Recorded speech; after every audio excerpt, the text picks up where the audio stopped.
नमस्कार मित्रांनो, cook with कवीमध्ये आपले सर्वांचे हार्दिक स्वागत आहे। आज आपण बनवणार आहोत लहानापासून मोठ्यांना आवडणारा पदार्थ खजूर ड्रायफ्रूटचे लाडू आणि तेही थंडीत।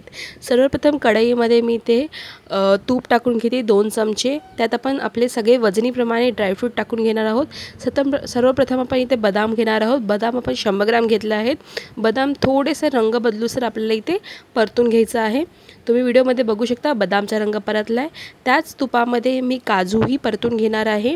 तुम्ही हवं तर हे सर्व एकत्रही भाजू शकता, काही हरकत नाही, पण मी ह्याला प्रिफर केलं की आपण ह्याला वेगवेगळं परतून घेऊया।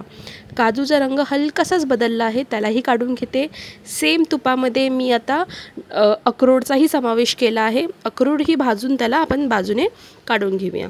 आता यात आपण दुसरे ड्रायफ्रूट टाकूया। पॉपी सीड्स आपण यात वापरले आहेत। मगज बी आणि भोपळ्याच्या बियांचा आपण यात समावेश केला आहे। त्यालाही आपण 2 ते 3 मिनिटं छान तडतडूसर परतून घ्यायचं आहे। हलकासा रंग बदलला म्हणजे आपले ड्रायफ्रूट भाजून झाले आहेत।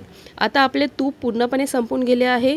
आता त्यात आपण 1 चमचा तुपाचा समावेश करून आपले कमळाचे बीज म्हणजेच मखाना भाजून घेणार आहोत। मखाना हा आपल्या शरीरासाठी खूपच छान असतो, आपण त्याचाही यात समावेश करूया।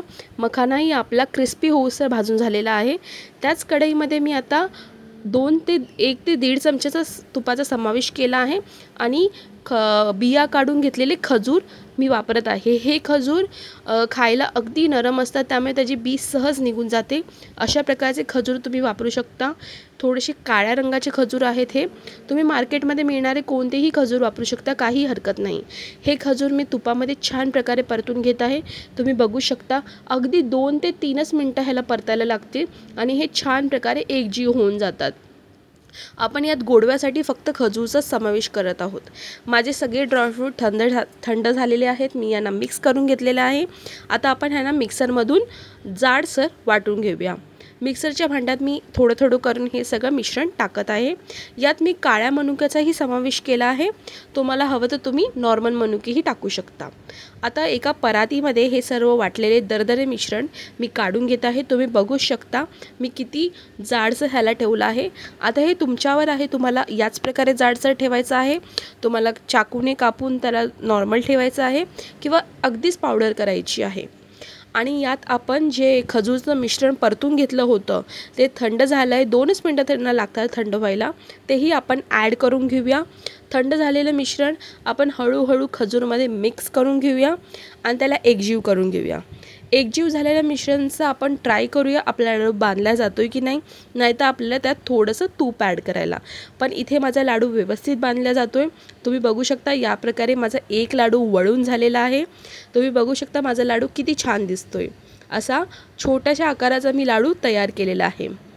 हा लाडू माझा या प्रकारे दिसत आहे। हा एक लाडू तुम्ही रोज सकाळी खाऊ शकता। आपल्या शरीरासाठी हा लाडू खूपच छान आहे आणि ह्याचे अनेक फायदेही आहेत। हे लाडू तुम्ही तुमच्या घरच्या साहित्यातूनही तयार करा। घरी तर ड्रायफ्रूट सगळ्यांकडे अवेलेबल असतातच। आणि असे माझे सर्व लाडू तयार करून झाले आहेत। वजनी हे 600-650 ग्राम लाडू माझे तयार झालेले आहेत। अशा प्रकारे 21 लाडू माझे तयार झालेले आहेत। तुम्ही बघू शकता माझ्या मापात तुम्ही लाडू तयार करतात। हे लाडू तुम्हाला नक्की आवडतील। एकदा घरी बनवूनच बघा आणि कमेंटमध्ये मला नक्की सांगा की हे लाडू कसे झालेत। आणि माझी रेसिपी आवडली असेल तर लाईक, शेअर आणि सबस्क्राईब करा। थँक्यू।